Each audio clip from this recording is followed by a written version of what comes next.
丈夫同妻子咧一定要好好努力經營關係。People should focus on the fact that they're getting married, they're not having a wedding. 個誓詞可能都好簡單，無論環境順逆、生病健康，我都會愛你、尊重你。但係點樣將呢個承諾去好用你嘅行動去演化出嚟咧？咁呢個就係好重要咯。People should focus on the fact that they're getting married, they're not having a wedding. And I think, and the wedding should be fun, fabulous. It should be everything that the bride and groom want it to be. But the fact is that the next morning when you wake up and your makeup is looking terrible and your hair is messy and you have bad breath, that's the person you married. 咁首先第一樣嘢，佢哋要一齊預想下第時嘅婚姻想係一個點樣嘅生活。咁其實當中會包含佢哋將來會唔會想有小朋友啦，佢哋係或者佢哋有咩家庭計劃啦，將來會有啲咩嘅個人理想啦，同埋有啲咩目標啦，都應該好好傾談啦。咁財政嘅安排係要好好咁去討論啦。I think that you and your partner should have a very serious discussion about how you're going to spend money in the marriage. Are you a spender? Are you a saver? Is your spouse a spender or a saver? Sometimes when a couple comes to us looking for a prenuptial agreement, it will be one of the first times that they've actually had that conversation about what are we going to do with money in the marriage.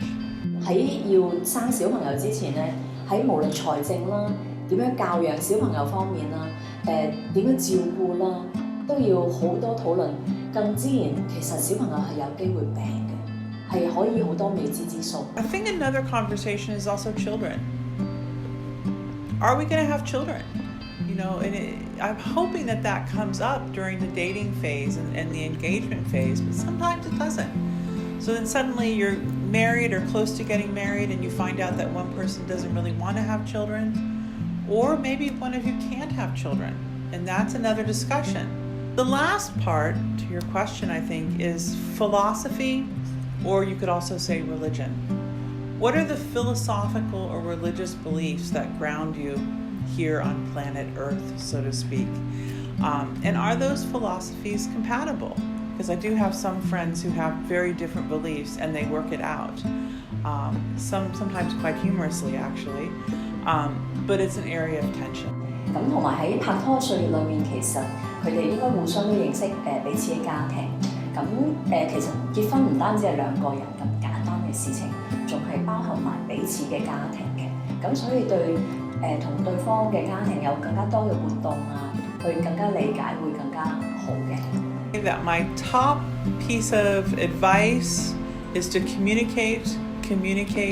咁其實喺婚姻生活裏面咧，我覺得丈夫同妻子咧一定要好好努力經營關係，要常常保持嗰個對好似拍拖咁嘅感覺。I think when couples start to separate from each other, and I'm not meaning separation in the divorce sense, but beginning to come apart from each other, maybe nobody ever says, hey, wait a minute, we're not talking, or let's make sure we connect again.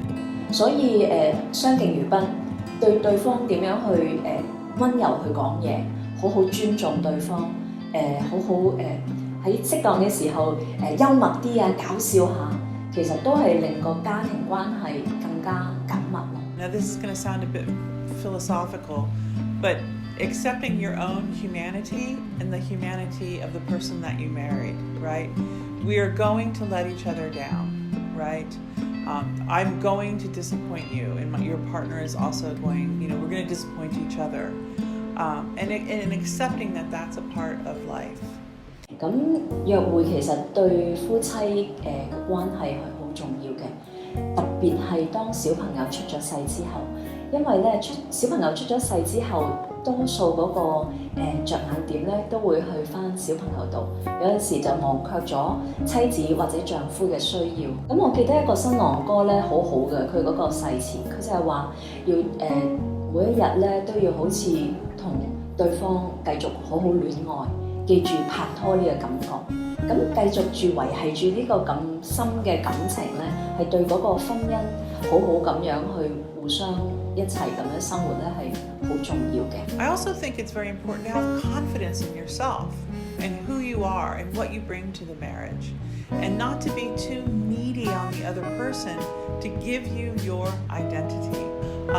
When you're married, there's a legal mechanism to help you unwind, to figure out how to divide property, how to have care and custody for the children, and to look at whether or not somebody gets maintenance, whether that be the wife or the husband. For some people, they may feel more confident, right? That they may feel more secure in the marriage. I'm married, I know what my rights are. If things go wrong, I know what can happen. 其實嗰個婚姻制度咧，最主要除咗喺法律上給予對方好多保障之外咧，咁喺嗰個道德倫理層面都係好重要。即係你會給予對方一個承諾，婚姻嘅承諾，去俾對方一個名分，丈夫妻子，讓所有人都知道呢個你俾給予對方呢一個咁重要嘅身份。其實承諾可以係好美麗，好美麗嘅承諾咧，其實係需要行動去付諸實行嘅。喺公眾底下去講咗自己向對方嘅承諾，就係話俾大家家人親人聽。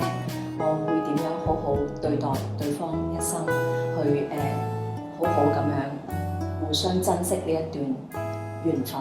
有啲新人都好有創意嘅，會講即係無論你第時變肥咗，第時多皺紋，大肚腩，我都會好愛你嘅。咁呢啲真係好實實在在嘅承諾，因為啱啱初戀啊，嗰個戀愛嗰個係一個好濃厚嘅感情啦。咁但係人喺經歷過唔同嘅成長過程裏面，可能即係生病啊，或者有啲工作上嘅不如意嘅，可以打擊一個人。咁即係對方點樣互相去都包容，去無條件咁去愛對方，支持咧，呢一樣係更加重要。If things are going wrong, to go early and get help. And I'm not saying for a divorce lawyer. Talk to a therapist, and talk to a therapist early